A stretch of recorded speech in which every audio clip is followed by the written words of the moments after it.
निर्माण करतो, त्याची साहित्यकृती निर्मितीची जेव्हा प्रक्रिया सुरू होते किंवा त्याला एखाद्या व्यक्ती चित्रणं एखादी करायची असतात, त्यावेळेला तो ज्या त्याचं जे नित्याचं जगणं आहे, त्या जगण्याच्या भोवतालावरती तो अवलंबून असतो. मग मी असा विचार करायला लागले की जयवंत दळवींच्या एवढ्या मोठ्या कादंबऱ्या आणि नाटकं, एक उंची गाठलेलं त्यांचं साहित्य, मग या साहित्यासाठी त्यांनी बीजं कुठून घेतली असतील, कशी घेतली असतील, व्यक्तिचित्रणांसाठी व्यक्ती कोणत्या पाहिल्या असतील, याचा विचार करत असताना मला जे जाणवलं ना, ते खूप थक्क करणारं असं आहे. कारण जयवंत दळवी हे मानसशास्त्राचे पदवीधर होते आणि त्यामुळंच ते एक मानसशास्त्राचे जिज्ञासू अभ्यासक होते. मानवाच्या अंतर्गत घडामोडींवरती त्यांना एक प्रकारचं आंतरिक असं कुतूहल होतं. माणसाच्या म्हणजे सामान्य माणसाच्या मनाचा त्यांनी वेध घेतला.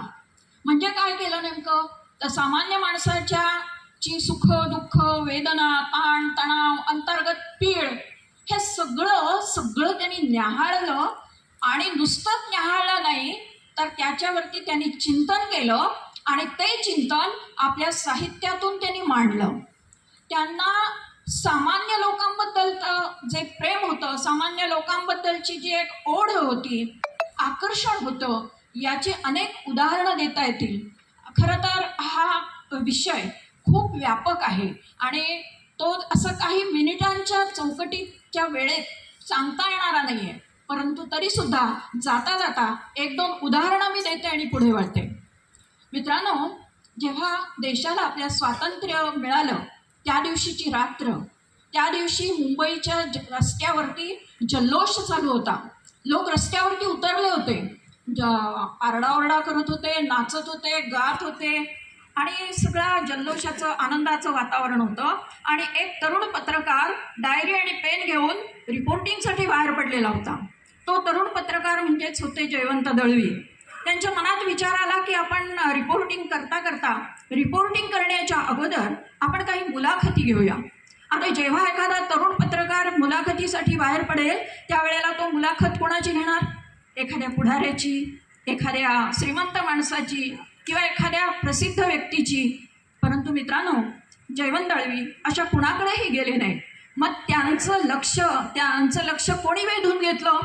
तर रस्त्याने चालत जात असताना रस्त्याच्या कडेला बसलेले, कागदातून घेऊन काहीतरी खात बसलेले आणि एकमेकांशी गप्पा मारणारे दोन मजूर त्यांना दिसले. त्या मजुरांकडे ते पहिल्यांदा वळले आणि त्यांनी मुलाखत घेतली. बाजारात ते रोज जात असत, पिशवी घेऊन मासे आणत असत, भाजी घेत असत, भाजीपाला आणत असत. तर आता बाजारामध्ये, भाजी मार्केटमध्ये खूप मोठी मोठी दुकानं थाटलेली होती, पण त्या दुकानांमध्ये ते जात नसत. तर ते जात असत कुणाकडे? लांबून दूरवरून ग्रामीण भागातून आलेले जे छोटे विक्रेते असत, तिथे ते जात. त्याच्यातल्या अनेक गोष्टी आहेत. फक्त जाता जाता मी दोन गोष्टी तुम्हाला सांगते. एकदा नाही, एक म्हातारी त्या बाजारामध्ये आपली मिरची आणि कोथिंबिरीचे गाळे लावून बसायची, वाटे लावून बसायची.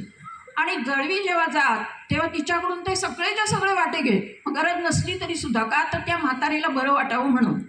आणि असे जात असताना एके दिवशी त्यांनी पिशवी उघडली आणि नेहमीप्रमाणे म्हटलं, हां घाल.